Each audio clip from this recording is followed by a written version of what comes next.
In this video, I would like to share with you the meaning of the first chapter of Sri Bhagavad Gita in a very concise manner. Om Shri Paramatmane Namaha Atha Prathamodhyayaha Arjuna Vishadha Yogaha. The meaning of this chapter is Vishada, Arjuna's Vishada, that is, Visha means, everyone knows it is poison, but it also means impurities. Ada means that is the wound or suffering. So it is the suffering due to the impurities. Atma doesn't suffer, so it has to be the mind or the body. The body does not suffer by the impurities. If there is any wound or any pain, then only it will suffer. So it clearly indicates the mind of Arjuna, the suffering due to the impurities in mind of Arjuna. So Arjuna's Vishadam, so it is the suffering of the mind of Arjuna. It's about expressing his depressed mind, how Arjuna expresses his depressed mind, distressed, very stressed mind. So it's this first chapter is about it. In this chapter, there are 47 verses. And this chapter begins with the words of anxiety of the king of Kauravas, that is the Dhritarashtra. It starts with Dhritarashtra Vacha. And it is the only verse in the 700 verses of Bhagavad Gita said by Dhritarashtra. It starts, the Bhagavad Gita opens with this verse, and it is the anxiety of the king of Dhritarashtra, King Dhritarashtra. Rather than, I can say that it is the anxiety of the father rather than as a king, because he is worried about his children more than his kingdom. And in these 700 verses, this is the only verse said by the king Dhritarashtra.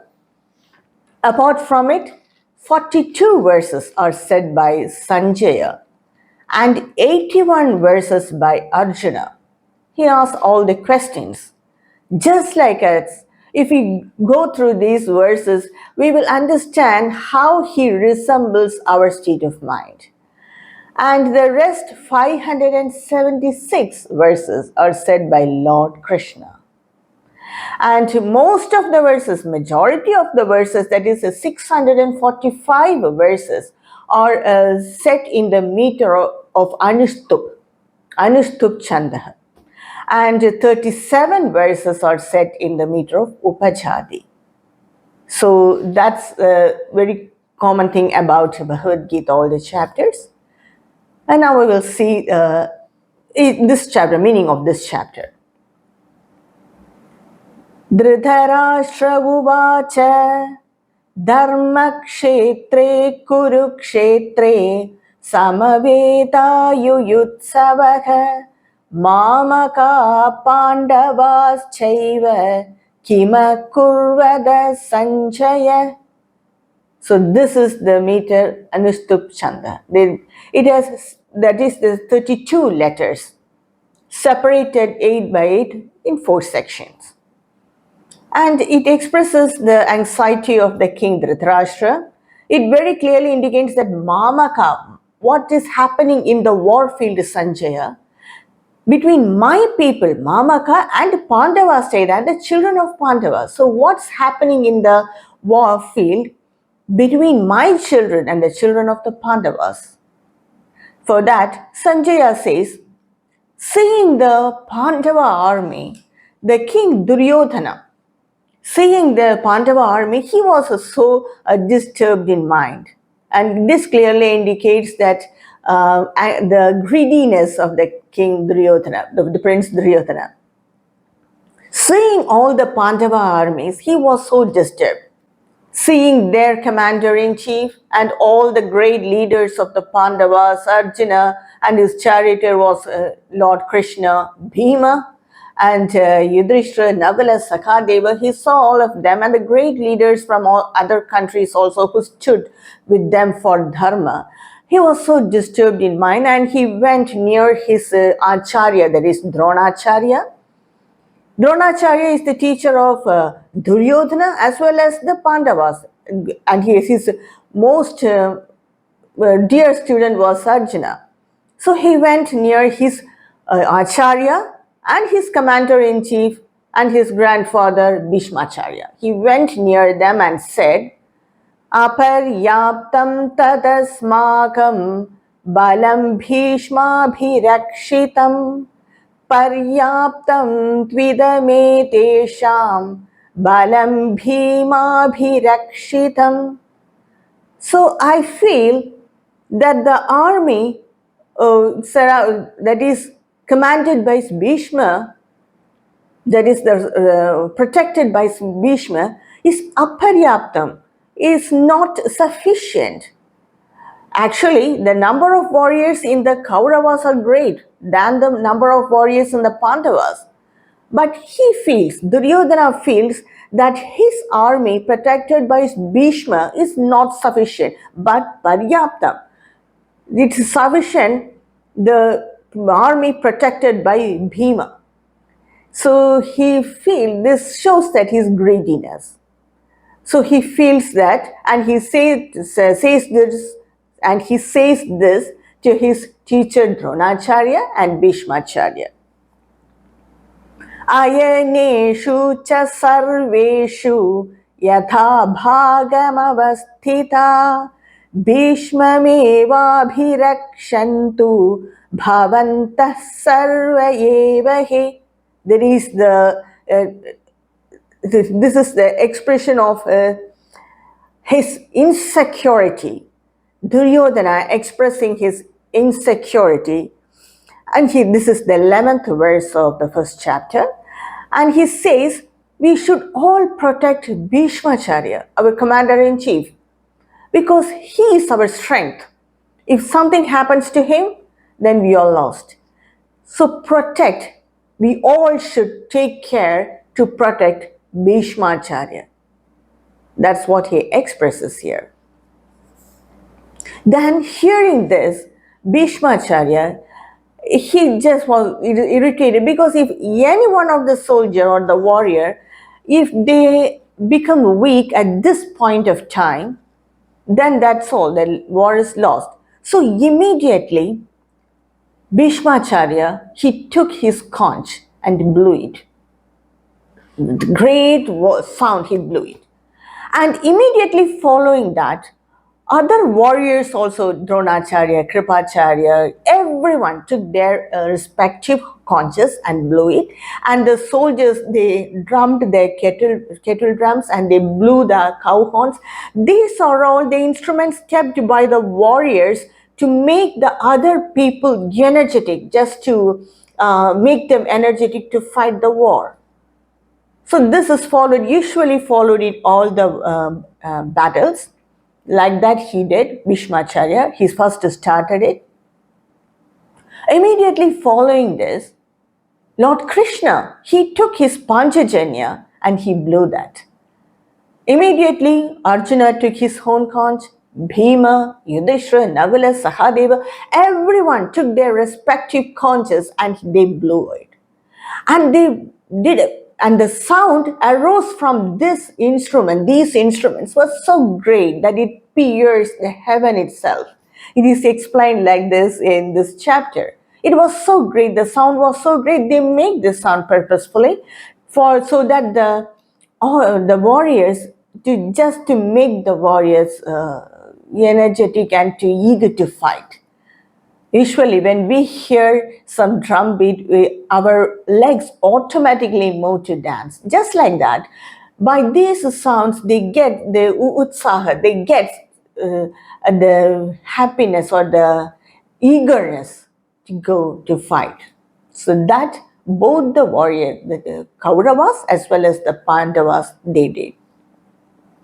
Saying this, that is in the 20th verse, Arjuna says, Atha vyavasthitan drishtva Dhritarashtraन् kabidhvajah pravritte shastra sampade dhanurudhyamya pandhavah Hrishikesham tadha vakyam itam aha mahipate.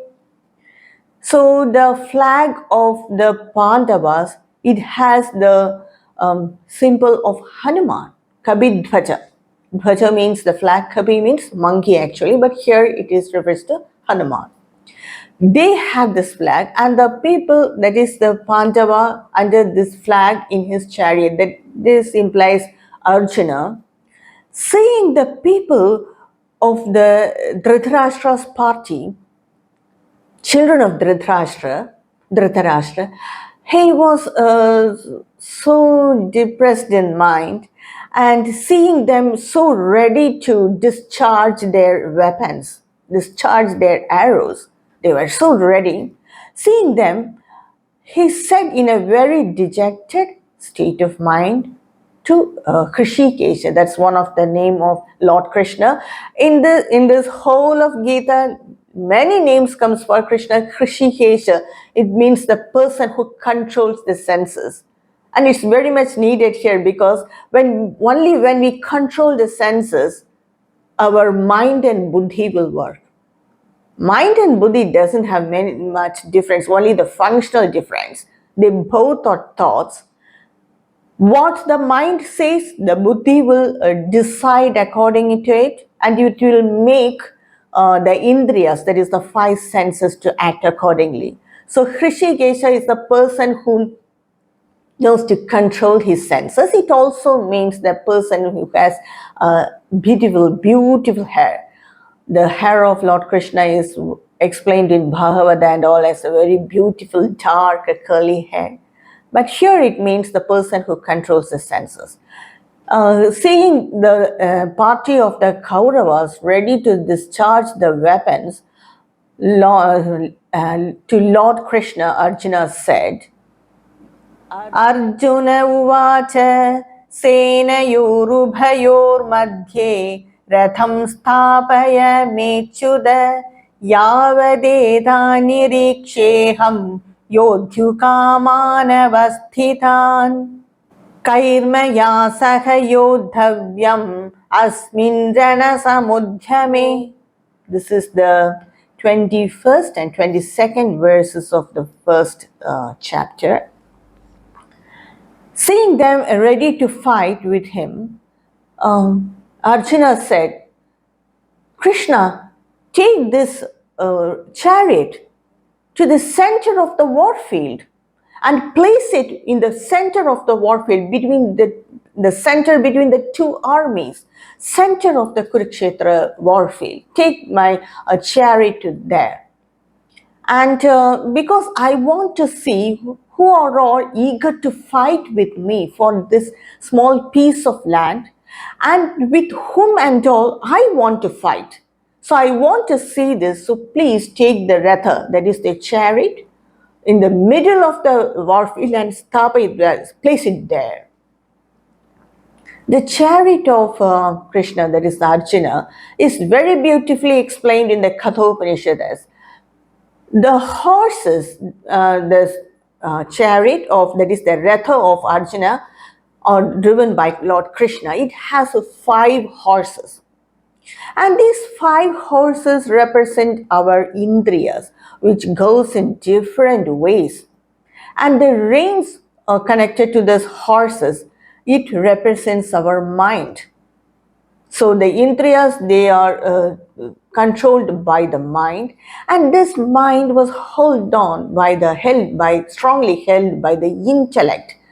It also means the intellect is controlled by the Paramatma. And the ratha, that the chariot itself, represents our body, and Arjuna as the jiva. So the mind of the jiva, according to the indriyas, it goes in different ways. It has to be controlled by the intellect, that is the buddhi, which must be very near to the Paramatma. Only then it can be controlled. So that's the meaning of the chariot of Arjuna and Lord Krishna. So Arjuna says, take this Ratha to the center of the war field so that I can see who all wants to fight with me and with whom and all I want to fight. Sanjaya uvacha eva mukto hrishikeshaha gudhakeshena bharata senayorubhayor madhye stapayitva radhottamam. This is the 24th verse of the first chapter. So hearing this, Lord Krishna, he placed this chariot in the midst of the two armies. He just placed it in the midst of the two armies, in the center of the two armies. This Sanjaya says to the king Dhritarashtra.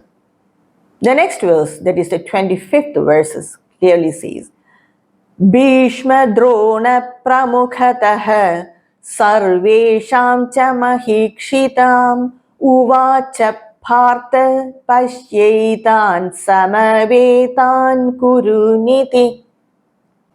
So Lord Krishna took the chariot to the middle of the war field and he said to Arjuna, and this is the first words of Lord Krishna in the Bhagavad Gita. He says to Partha, now see Partha, see all the Kauravas gathered there to fight against you. And you know what happened? Lord Krishna placed the chariot exactly in front of Dronacharya and Bhishmacharya. If so, only then, only because of that, the whole Gita came. If he had placed it in front of Duryodhana, the scene would have been different because he was, even Arjuna has a lot of anger or hatred towards Duryodhana. But he placed in front of Dronacharya, his own teacher, who taught him how to fight. He has to fight against him. And also in front of Bhishmacharya, his grandfather, his loving grandfather. Only then all his mind is diluted. Lord Krishna, being the Antaryami for all of us, he knows our mind. If not, in the middle of the war field, if Arjuna has these emotions, then the war is lost. So it may be one reason that Lord Krishna placed the chariot in front of Dronacharya and Bhishmacharya. Not only that, they were placed in the center of the war field because they are the leaders of their army. So, seeing that Partha is another name of Arjuna, and Partha means the son of Pritha, and Pritha is the name of Devi Kunti. So the son of Devi Kunti is Partha. So he placed the chariot in front, that is in middle of the war field, and he said to Arjuna, see who all want to fight with you and with whom and all you want to fight. Drishtve swajanam Krishna yuyutsum samupasthitam. So this is the 28th verse of the first chapter. Arjuna, he saw who are all arrayed and in that Kaurava side, sided with Duryodhana just to please him and eager to fight against him. Not only to uphold Dharma, they joined with them to help Duryodhana, and more than that, they are indebted to the throne of Hastinapura. So he saw who all were there, and he said, Arjuna said, this is the 29th verse of the first chapter, Sidanti mama gatrani mukham cha parishusyati vebatuscha sarire me roma harshascha jayate. He says, seeing all of them who are all were so dear to me, and my gatrani, all my limbs, sidanti, that is all my limbs fail. And mukham cha parishusyate. Mukham here means the face, but it actually means the mouth. That is, sometimes when we are surprised, we are so worried, when we hear distress, our mouth will be parched. So, like that, his mouth was parched by seeing who are all are eager to fight with him. And he said, and he also says, Vepatuscha sharire me, my body shivers seeing them. Roma harshascha jayate, my hair stands on the end. I was so distressed, surprised that who all want to fight with me for this piece of land, and with whom and all I want to fight for this piece of land. He said that. He also says, Gandivam sramsade hastat tvachaiva paridahyate na cha shaknomyavastatum brahmativa cha me manah. Gandivam, my bow, that is the name of his bow is Gandivam. Gandivam falls from my hand. Seeing them, my bow, it automatically falls from my hand, and my twat, that is my skin, burns. Seeing them, I am so dejected, depressed. Na cha shaknomyavastatum brahmativa cha me manah. And my mind is completely deluded, confused. I am unable even to stand. My mind is confused, Lord Krishna, he says that. And in the next verse, that is the 31st verse, he says, Nimittani cha pashyami viparitani keshava na cha shreyonu pashyami hatva swajana mahave. This is a complete expression of his dejected state of mind due to the lot of pressure. He says, I see a lot of bad omens, nor do I see any goodness in fighting this war. I see only evil in fighting this war. Sometimes this happens even to us, mostly to the children going to the board exams. At the verge of starting to write their exams, their mind goes blank.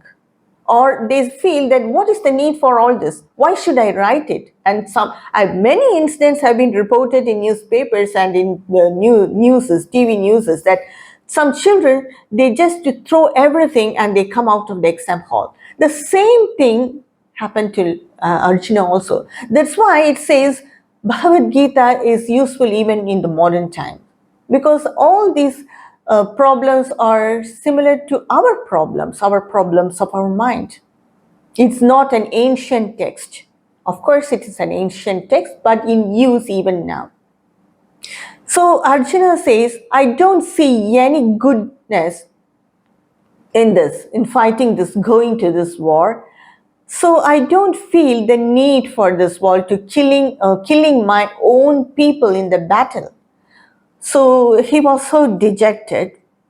And in the next verse, that is the 32nd verse, he says, Na kangshe vijayam Krishna, na cha rajyam sukhani cha, kim no rajena govinda, kim bhogai jivitena va. By killing them, not only the victory in this war, by killing them, I don't want any pleasure or any kingdom, not even this Hastinapura. I don't want this kingdom. What is the use of killing my kinsmen, my people, my relatives who are dear to me, and getting this land and ruling in it? What is the use of it? And what is the pleasure in it, even in living? By killing them, not only ruling, by killing them, what is the use of living in this world? He asked that. And in the next verse, he again says, येषामर्थे काङ्क्षितं नाह राज्यं भोगा सुखानि च त इमे व्यवस्थिता युद्धे प्राणां त्यक्त्वा धनानि च. So again he says, for whom and all, for the sake of whom and all, we want to fight. That is, they all belong to one family and this whole kingdom belongs to them. So for whom and all, for whose sake I want to fight this war, maybe with another people or from the neighboring kingdom. If I want to fight, I will fight, but for whom and all I want to fight for this kingdom, they, my own family members, they are standing against me in the battle. So he says, for whose sake we desire this kingdom and all these enjoyments and pleasure, they are arrayed against me in this battle. So what is the use of going to this war or battle? He says that. And in the 35th verse, he says, Yetana hantumichhami gnathobi madhusudana apitrailogya rajyasya hetah kim nu mahikrude. And he says, even if they kill me, I don't want to kill them. I don't want to kill them. The children of Dhritarashtra, I don't want to kill them. Even if I get the 3 lokas, I don't want to kill them.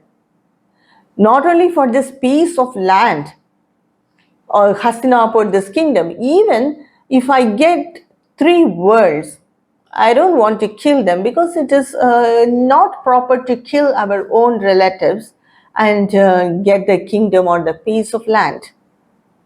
And he again says in the 37th verse, Tasmanarha vayam hantum dhardrashtan swabandhavan swajanam hi katam hatva sukhina syama madhava.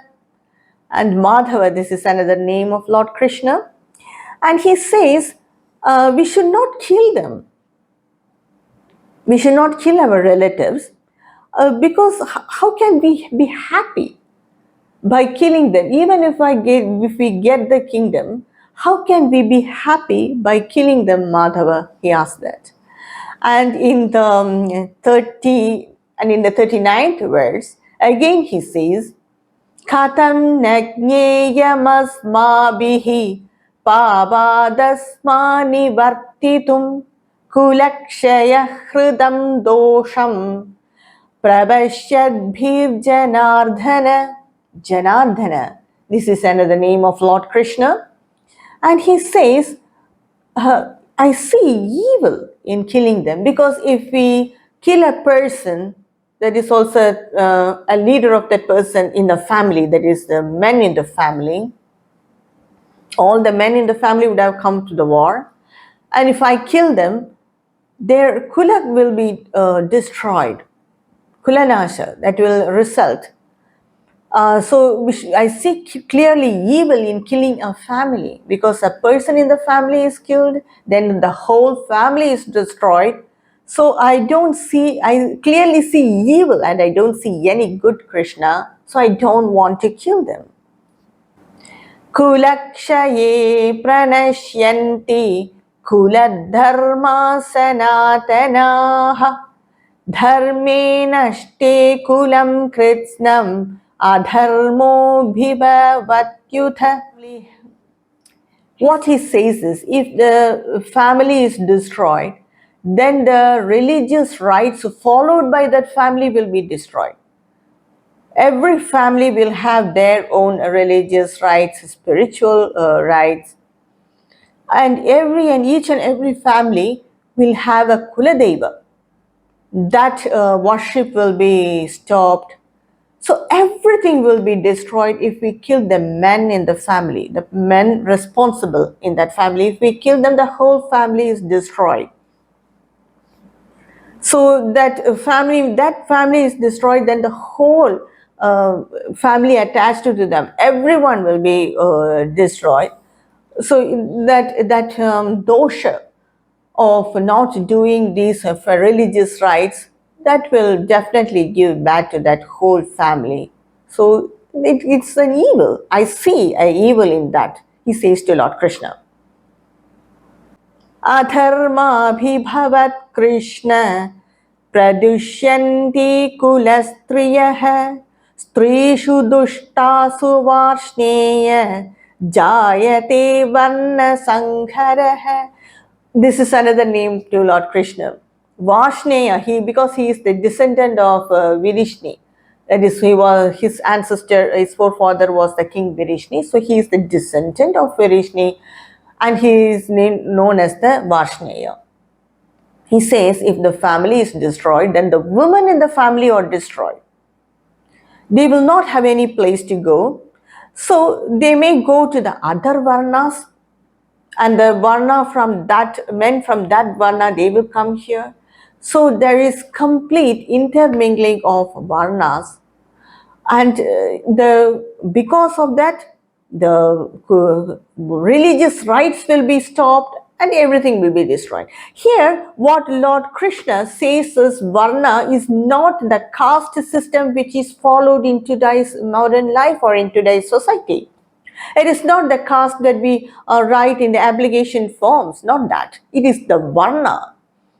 Varna is decided according to the mentality of that person and according to the intellect they have, that is the skill or they have. It is decided according to it. The people who have the natural tendency to read Vedas, teach Vedas, they are said as Brahmanas. They spread knowledge, they are said as Brahmanas. And the people who are very strong and desirous to fight, they have the natural tendency to fight. They are said as Kshatriyas and warriors. And the people who have the natural tendency to do agriculture and trade, who look after the economy of the land, they are said as Vaishyas. And the rest, all the rest of the people are said as Sudras. They have to help the other three varnas do their job and to maintain equal balance in the society. So that's what Lord Krishna says. So the intermingling of varnas. So a woman in one family goes to the other varna, then she does not know the practices of that kula or that varna, and there will be complete confusion. So to avoid that, I don't want to go to the war because the evil will come. He says that, and in the next verse he says very clearly, that is the 42nd verse, Sangaro narakayaiva kulagnanam kulasya cha patanti pitaro hesham lupta pindodaga kriyaha. Very clearly says, if the family rights are disturbed, then the rights, that is the religious rights or the rights given to the ancestors, the forefathers, that is the libation given to them with rice balls and water, that will be disturbed. That will be either stopped or will not be perfect. Then the whole family will get the curse of the forefathers, the ancestors. So the religious rights as well as the forefathers are disturbed in the family, then that's the end of the family. So we should not do that sin by killing the men in the family. That's what Arjuna says. Doshaire kulaghnanam varna sankarakaihi utsadhyante jadi dharmaha kula dharmasya shashvataha. So these evil deeds of destroying a family, the confusion of the castes, the religious rights are disturbed, and all this, because of all this, the family will be destroyed. So we shan't do that evil. Utsanya kula dharmanam manushyanam janardhana narake niyadham vasaha bhavati tyano sushruma. So if we do this evil, we will live in the hell eternally. What Arjuna says as hell is not somewhere else in the outside this world. If we do all these evil deeds to other person, then the same evil deeds will come to us. We will also suffer wherever we are. Even in this land or in the other land or in the other world, wherever we are going to surely suffer for an indefinite period of time. So we should not do this evil. He says that. Aho bada mahat papam kartum vyavasita vayam yadraja sukhalobhena hantum swajana mudhyataha. He says in the 45th verse, so we should not do this great sin, Krishna. We should not be prepared to kill our own people. If we do that for greed or for pleasure, then our family will be disturbed. And so we should not do that. We should not want the kingdom also. We do not want this kingdom or any pleasure by disturbing the other family. They are also our own family members. And apart from it, there are so many warriors and soldiers. They will be killed and even their family will be disturbed. And it said in Mahabharata, in the end of the Mahabharata war, after all this war was over after 18 days, lot of widows were seen in Hastinapura. So what Arjuna says is right, but we have to see whether it is right in this context that I will explain in a minute. Yati mama pratikaram ashastram shastrapanayah dhardrashtragrane hantum tasme kshemataram bhavit. So, if the children of Dhritarashtra, if they want to kill me, let them kill me. I won't object it. I will stand there without any shastra, without any weapon. I'll stand there. If they want to kill me, let them kill me and take the land. So he said that, Arjuna said that, and I will stand before them unarmed. It is better for me than to do this evil, he said that. Now he finished selling everything, and now Sanjaya says, Sanjaya uvacha eva muktvarjuna sankhe rathopaste upavishat visrujya sasharam chapam shoga sambigna manasah. With the mind filled with worry, he just sat on the seat of the chariot. He was so dejected in mind. So he decided, I'm not going to fight this war because I see a lot of evil. If I fight this war, I do a great sin to the other families. So I'm not going to fight it. And so he sat on the seat of the chariot. Now the point here to be noted is, it is not for Arjuna this war is for. It is for dharma. And only because of this, Lord Krishna is standing with them. It is not for the Pandavas or for his aunt Kunti or for Arjuna. No, it's for dharma. If the dharma is destroyed, then all the dharmas in everywhere will be disturbed. In the whole universe itself will be disturbed. It is for dharma this Kurukshetra war is for. They are fighting this war for dharma. So Arjuna cannot decide it on a selfish manner. Before coming to this war, a lot of dialogues have been completed. That all these are in the Mahabharata. In Dharma Shastras, there are 4 different steps said before going to any fight or war. That is the Samadhana Bheda Danda. Sama means first people have to engage in conversation, dialogue. So by that, some may settle the problem. Even in our daily life, we do. Some people, a mediator will go here and there, they will talk and settle the problem. So that is the Sama. Dana means by giving something, we should settle the problem or should not go to the war. Here, in the Mahabharata, Lord Krishna went and asked the Kauravas to give at least 5 villages. For that, Duryodhana said, not only 5 villages or 5 houses, I will not give the Pandavas even the space that occupies the tip of the needle. So that also failed. So again, the next Bheda is to make the other army weak. So we see this in the time of Indian elections. Giving something and buying the opposite leaders so that the opposite party will be weak, so they don't form the Rajya. So here also, Lord Krishna made arrangement to get the Kavacha Kundala of Karna. That also failed. Even after that, they went to the war. Lord Krishna engaged in lot of dialogue with the king Dhritarashtra, to the Bhishmacharya. They all want to protect Hastinapur, not Dharma. So the last thing was Danda. Only war will have, it has to be the war. So they came to the conclusion to fight this battle after all this.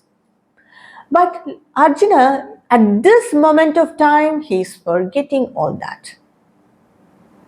So he is not fighting for his purpose, that is for his selfish purpose to come to this conclusion. It's for the Hastinapur, more than that it is for Dharma. So no other go, they have to go to this war. And that's why many people say that Lord Krishna encouraged them to fight. No, Lord Krishna did not encourage anyone to fight. He only encouraged Dharma in his lifetime.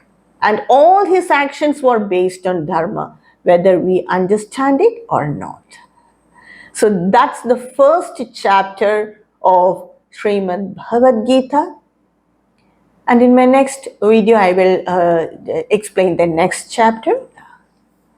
Om Tat Sat Iti Srimad Bhagavad Gitasu Upanishatsu Brahma Vidyayam Yoga Shastre Shri Krishna Arjuna Samvade Arjuna Vishada Yogo Nama Prathamodhyayah. This is the last verse of Bhagavad Gita.